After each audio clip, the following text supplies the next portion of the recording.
What's up, man? What's up, man? I haven't seen you for a couple weeks. I know. It's good to see you, man. Was that like a pimp? That is like a pimp. Yeah.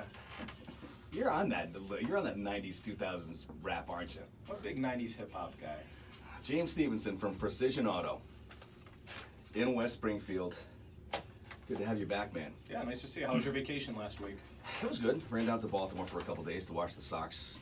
It rained, for Yeah. both games, but I had my my poncho, so everything was working okay. Poncho, what color was it? I had a green one. My friend had a clear one. Oh, that's nice. Yeah, it was it was very, very nice. It was all I wore too. Just I did that for the fans. Oh, it's green. Yeah. You can't do that with the clear one. No. So I want to talk about your new shop first. How's the auto base going? We over opened there? it. We opened yesterday. So just took us a couple weeks to kind of get ready, and I think our biggest problem there right now is we can't hold on to inventory. So we're kind of selling cars a little bit faster than we thought that we were going to. That's a big problem. Yeah, but then finding good inventory is can be a challenge. Right. So we're just trying to overcome that now. So I don't know. It's been really, really good. People have been really, really receptive. I don't know. It's just been really, really good for us. Yeah, that'd be like me saying, "Oh man, the show's going great, but if it weren't for so many listeners, Too many listeners. way too many listeners." That's a good. I love that, man. Well done. What 2 weeks in? Yeah, Okay. 2 weeks in. Yeah, we we had certain projections. We've already beaten those. So it just changes the way that we need to do things. So just like anything else, you adapt. That's cool. So it's a good problem to have. A very good problem to have. James owns Precision Auto Repair in West Springfield and now Precision Auto Sales in West Springfield. You can submit your car care questions to us on James's Facebook page. Just look up Precision Auto and find it there, or precisionautorepair.biz, and your questions there. Let's get right into it, man. Let's go. Jill from East Longmeadow drives a Nissan Rogue. She's chosen the Parish Cupboard of West Springfield as her charity. If you're just tuning in for the first time today, we do give out a $25 check to a listener's choice of charity in their name, just all part of what we do here. So they've got several choices. She's chosen the Parish Cupboard of West Springfield. Really good job they're doing over there. Jill writes, not sure if you've seen all the potholes in the roads left there because of all the contrary tune. What does that mean? I think she's going to try to say construction, but spell check really messed her up. I hate spell check so much, man. Spell check will really mess you up. Yeah, well, you could lose a girl over spell check, man, if you don't take a look at it. Yeah, we were talking about it before, and if I'm typing something and then spell check just changes it, I just leave it, and I just expect the other person on the other end to understand what I was trying to type. Figure it out. I'm not the guy who writes the one word right after and put that in there instead. No. Okay. Of all the construction, okay, Jill writes, but I hit a pothole pretty hard a few days ago. Everything feels tight, but my steering wheel faces sort of to 11 o'clock now when it used to be at 12. What should I do? The pothole knocked her steering wheel out of whack. Yeah, so even though it feels tight, she could still have an issue. Something could have shifted, something could be kind of bent slightly, there could be some play in one of the components, but usually when the when the wheel moves position like that, it's an indication that something has gone awry there, right? So if the wheel is straight in your car and it tracks straight, in most cases you're okay. It doesn't necessarily mean your alignment is perfect, but in most cases you're okay. All right, so that's kind of a simple way for you to check yourself. So even with no signs, you still want to get your alignment checked about once a year. Most shops that you bring it to will do that. They'll either check the alignment, obviously on demand if you ask, or usually when they're getting ready to rotate tires, because the tires will track a little bit differently on the road based on the position of the tire in the car and the wear pattern, all that other good stuff that we don't need to get into. But when you rotate the tires, it can kind of change the way the vehicle rides down the road. So sometimes you need an alignment then too, and you always want to do an alignment when you get new tires, because it'll make sure that they wear nice and evenly, and you get the most bang for your buck there. Now, what can happen if you don't get what if you just continue to roll with the vibration and the shakiness? What happens if you don't get it aligned? Well, that's one thing that can happen, right? It'll cause the vehicle to shake. Two, it'll cause the vehicle to kind of drive like it's steering right or steering left, and sometimes it'll feel very touchy. You know, you just kind of touch the steering wheel a little bit, it goes really sharp left or sharp right, or, you know, a lot of different little things, but it can cause the tires to wear a lot faster. Obviously, ride quality, it can lower your fuel mileage, a lot of different little things that can happen with the alignment. But in most cases, the alignment is an indication, or the alignment being off is an indication that something, again, has moved, shifted, broken, there's play, there's something going on there. I know that, you know, during, you know, different times of year, we run specials where it's just part of our oil change package where we check the alignment. The techs do a base, like, alignment check, just basically drive the vehicle and then get a good feel for it. If we feel that something is off, we can do something on the alignment machine called a rollback. It takes about a minute, 2 minutes, and it'll check the base measurements of the alignment and tell us, you know, readings, you know, give us readings to tell us if it's in or if it's out, and then you kind of give that information to the customer. But you know, you definitely want to have that checked at least once a year. I don't know what they do on West Side, but here in East Long Meadow, the government, the town, they actually subsidize the shops here, and here's how they do it. They don't fix the potholes. Yeah. Or when they do, they just put the coal patch in there, and then in the wintertime, they subsidize the plowers, because then the plowers rip the coal patch out of the holes, and then they need to re-put the coal patch in again. But when the coal patch is out of the holes, it obviously causes a lot of alignment problems. Some people get popped tires. Yeah. It's just East Long Meadow's way of subsidizing the local shops, and we appreciate them. What do they do when they refill the hole? What happens then?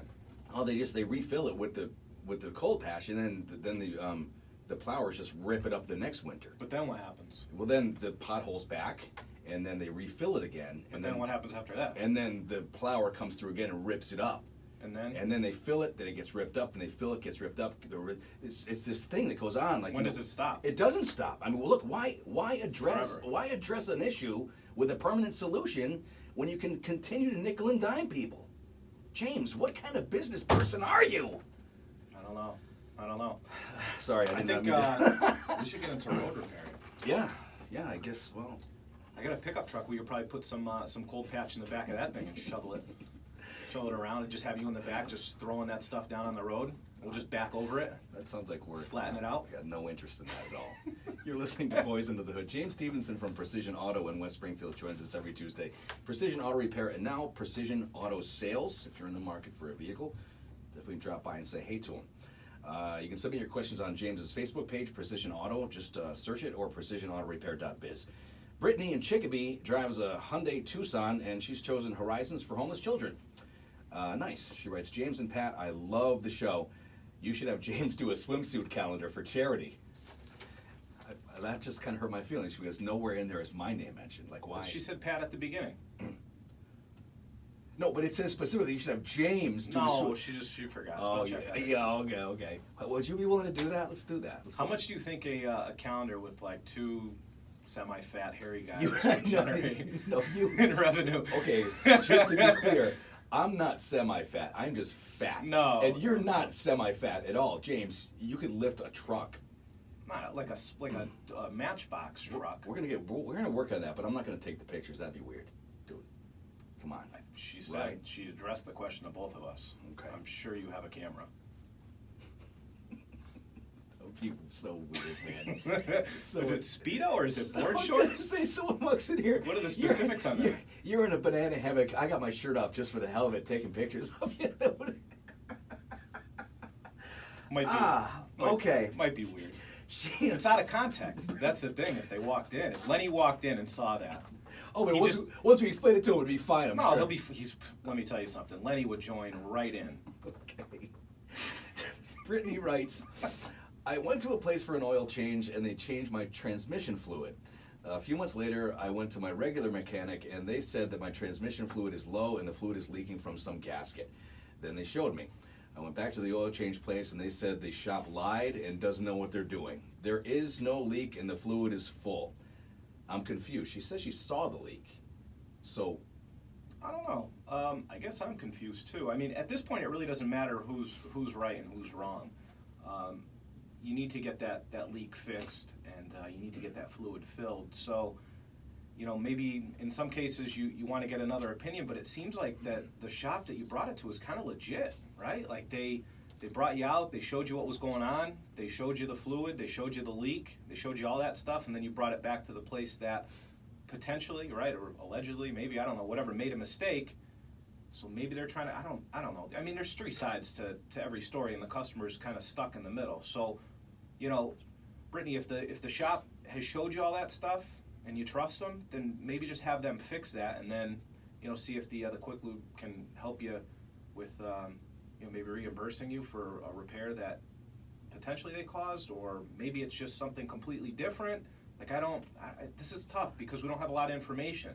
I guess the thing you really need to do is just get it fixed, because with low fluid, that transmission's going to heat up, and you know, heat causes transmission failure. So just get it fixed, get the fluid filled, because at the end of the day, everybody's going to be kind of pointing fingers at one another, and you're going to be the one with a bad transmission if you have no fluid in there. So I wish I had a little bit more information. I could try to steer you in the right direction, but just get that fixed, Brittany.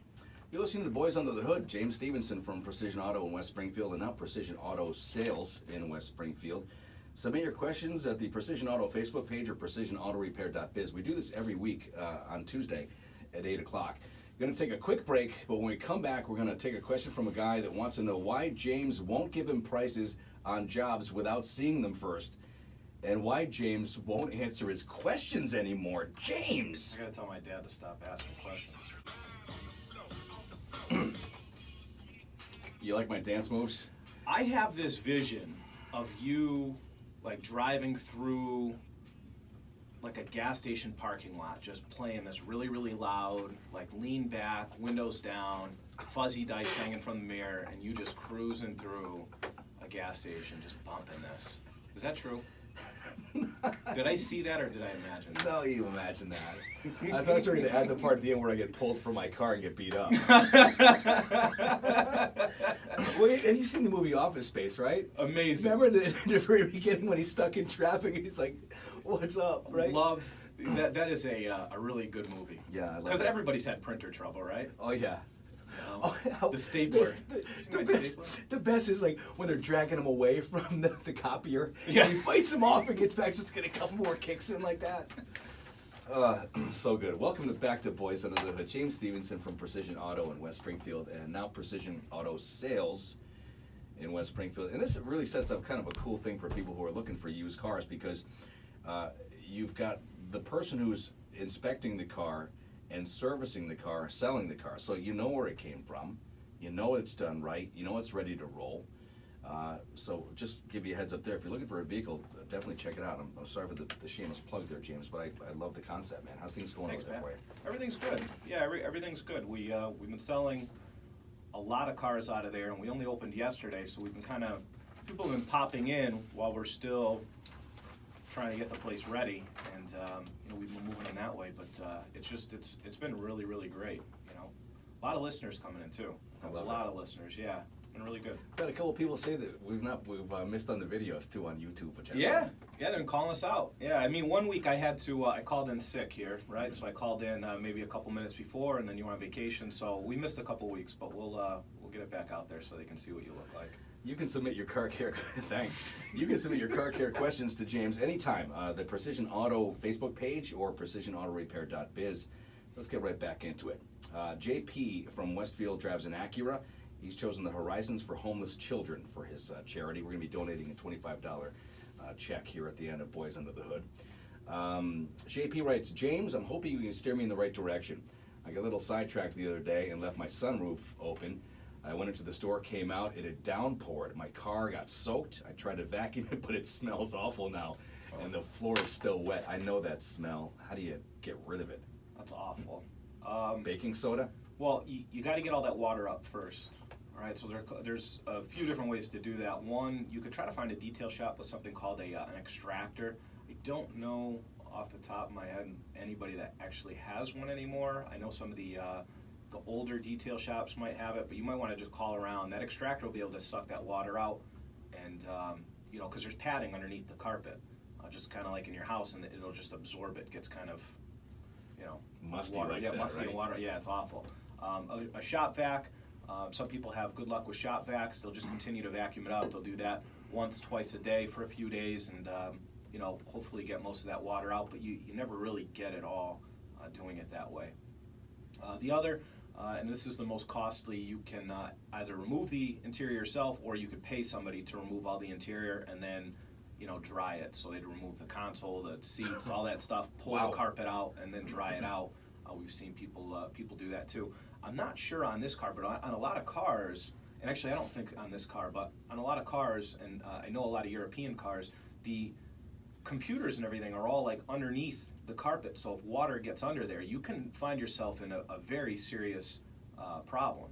Because once those computers get wet, I mean, we don't have to tell you what happens there. So I don't think you're in that boat there, but you're going to be in a sticky situation, right? So you can remove the carpet. That's going to be the most costly and probably time consuming. As for the smell, there are a few products that you can use. One of the things that we use, and we've used many times, and it's kind of tried and true, is just like baking soda, like a little box of baking soda. We'll put like 3-4 of those. We'll close up the car and just leave those in there open, and it'll absorb a lot of the odor. If you put like air fresheners, like pine tree air freshener, all you're going to have is like pine tree scented odor. It's going to be awful. It'll be worse. It's just like it'll be like a bionic odor in there. That's got a twinge of pine. Right. So you. It's like Yeah. it's like bathroom spray. It just I mean, Oh, no. it never smells what comes out of the can. You can't. So, Yeah, you can't. You no. can't put scent over odor. So just whatever direction you'd go. If it were me, I would call around and I would try to find somebody with an extractor, because that's going to be your best bet. But you got to get that moisture up, because otherwise you're never going to get that smell out of there. And good luck with that, JP.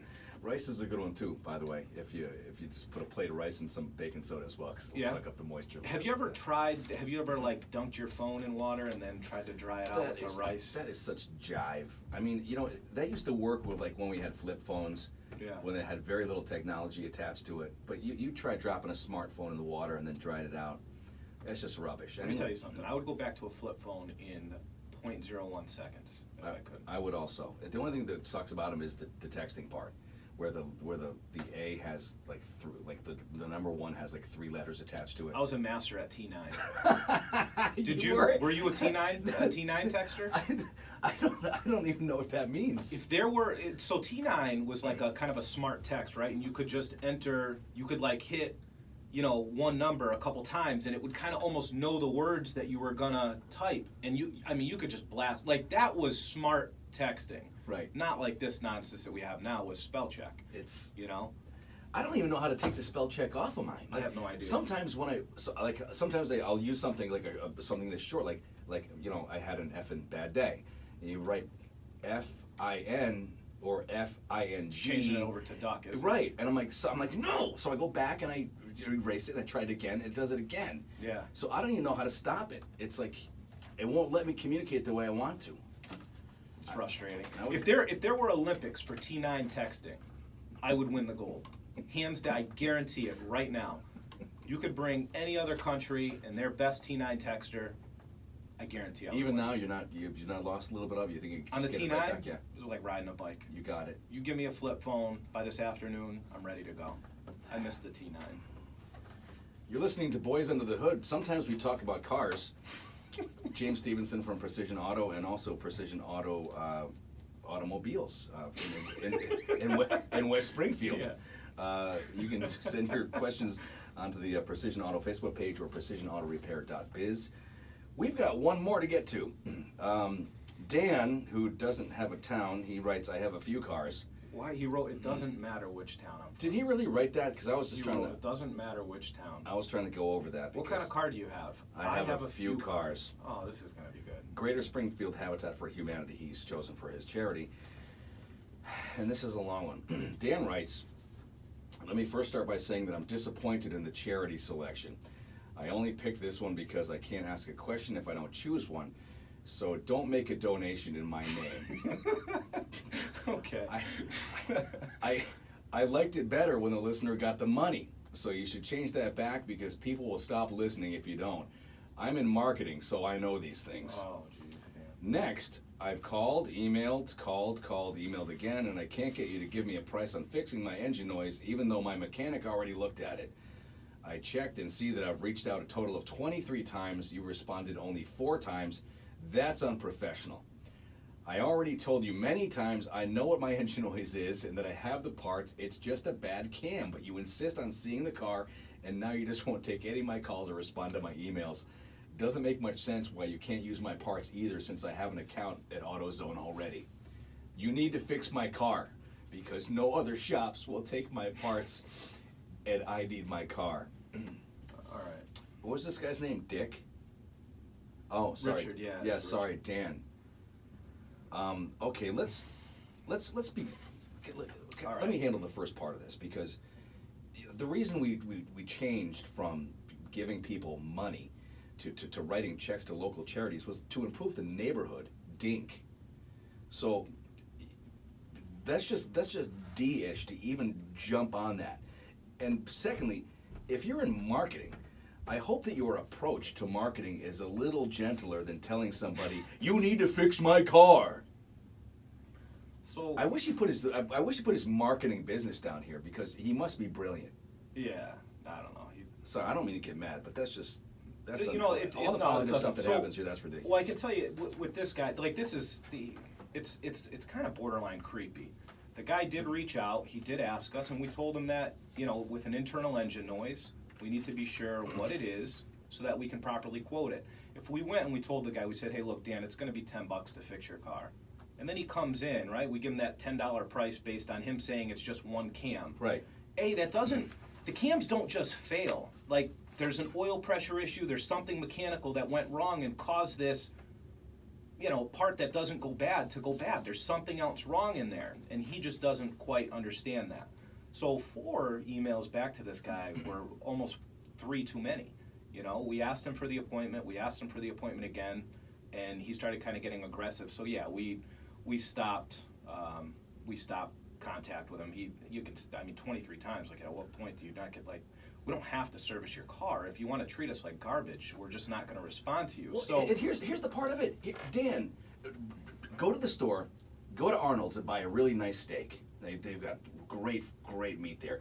Buy one, and then take it up to the Delaney house and ask them if they'll cook that. You know, better yet, ask them if they'll let you use their kitchen to cook that steak. Who does that? Like, no other business in the world does that. And you expect James for you to bring in your own parts? Are you high? It's not even like I'm obviously on the same page, because we don't accept customer parts because we can't warranty them. This is an internal engine problem with a part that doesn't, like, typically fail. Something caused that to go bad. So if we were to just go ahead and take it apart and then put his cam in there, which on this vehicle it's kind of a difficult issue. It's actually a Nissan Maxima, even though he says he has multiple cars and whatever. Right. It's kind of a difficult job, and they don't fail. So we put that part in there and it doesn't work. What is his complaint going to be at that point, right? So, you know, Dan, to kind of sum this up. You're a jerk. Well, Sorry. the opinions. I'm sorry. I'm really sorry that you're having these issues, right? But the way that you're going about asking for help is not constructive or positive in any way, right? If you want to ask for help, like, be nice, play nice, right? Just because we're a shop and we're open, and, you know, I know you've said because I'm on the radio I need to help. No, we don't. We don't have to help you. We don't have to service you. We enjoy helping people. We enjoy fixing cars. The whole staff does, right? None of us enjoy being treated like garbage or being told that we need to do something and help you fix an issue that your other mechanic can diagnose but can't actually do the job. Like, that doesn't make sense. He clearly didn't diagnose it properly because, like, why did the cam fail? Even though that's failed, why? You know what I mean? You're not really telling us that. So, again, I'm really sorry that you're having these issues. But a customer that is good for us is a customer that wants the vehicle fixed, all right? Right. And then to kind of back into that, they tell us, hey, look, this is the noise that I'm having, or this is the problem that I'm having, or the vehicle doesn't run. And from there, we take the ball and we run with it, and then we give it to you at the goal line. Right. Here, your car is fixed now. If for some reason we missed something or made a mistake, at that point it's completely on us. But this way, we guarantee our results, and then we stand behind our job. I can't do that with you telling me exactly how I need to fix your car and what parts I need to use and what this guy said and all this other stuff. Like, it was explained to you. I'm sorry that it wasn't made abundantly clear all 4 times that I personally emailed you back, but, you know, you want to call us and try to put us on blast on the radio. Like, I don't know, man. Okay, now I need to stop you because you're way more diplomatic than I am. Let me make it clear. Dan, take a long walk off a short pier. Oh, I didn't say that. I didn't say that. Or I did. Dan, we just want to help people. If you can change your tone and you want to act like an adult, then, you know, we're happy to sit down and entertain a discussion, but we'll never use your parts, and we're not going to take your other mechanics, you know, opinion for it or whatever it is, right? We want to figure out what's wrong with your car, and then from there, we want to fix it for you, and we want to fix it properly. I cannot do that if you are tying my hands behind my back. You're listening to Boys Under the Hood. James Stevenson from Precision Auto in West Springfield and Precision Auto Sales in West Springfield. I really appreciate how nice you are and understanding you are, because You're gonna shut those mics off. no, right? because We can talk about it then. well, I was just gonna say because I know how. No, busy, honestly, know, it doesn't. No, I it doesn't know how bother me. I know how busy you are. I know how dedicated you are to your business. I know how committed you are to doing a good job, and how committed you are to keeping people safe. And I hope people like this don't discourage you. It That's all I'm doesn't. We've saying. talked about this before. The only way that you can surely fail, right? One guaranteed way to fail is to try to make everybody happy. Our shop is not for everyone. It's not. If you are only shopping for the cheapest price, you need a price based on what somebody else said, we're not that shop. You know, we are for the person that doesn't know how to fix their car, and they want it done right, and they want somebody that they can trust, and they want a fair price. That's it. Like, we'll take the ball and run with it and deliver it, but we are not the, like, don't bring me a bunch of bolts and say, okay, we'll put these in with this piece and this, like, it's just, we're not gonna do it. You know? I wish I had recorded that, because that would have been good for your recorded commercial coming up. Yeah, let's put that as a commercial. We'll go back and do that one. Yeah. All right. Thank you for the question, Dan. We are going to actually donate the $25 in your name to Greater Springfield Habitat for Humanity, though, even though you don't want us to. 'Cause I it's love just a great charity. I love what they're doing too. I mean, They're building the Tommy House. talk about a positive impact. Yeah, on they're building the community, Tommy right? House for Thomas Sullivan, a Marine that passed in a terrorist attack. He saved many lives. I've heard up to 20 something. I think Diane Mullen was saying when the official FBI report came out. So I mean, what a hero. And they're building a house for a local veteran in Springfield in his name, and they need, I believe, $150,000. I'm not sure where they're at now. So anything that anybody can give to help that cause, even time donations too. They need people to builders. to show Yeah, up, yeah. help paint, build the wall. I don't know, whatever it is entailed And in you building a can get house. right down to Nathan Bills and make that donation as well. Exactly. Yeah, great So, people. Great yeah. people. So we'll give the $25 in your name, Dan. Appreciate that. Thanks, Dan, for choosing that charity. James Stevenson from Precision Auto. It's been another pleasure hanging out with you, man. We'll do it again next week right around 8. Thanks, bud.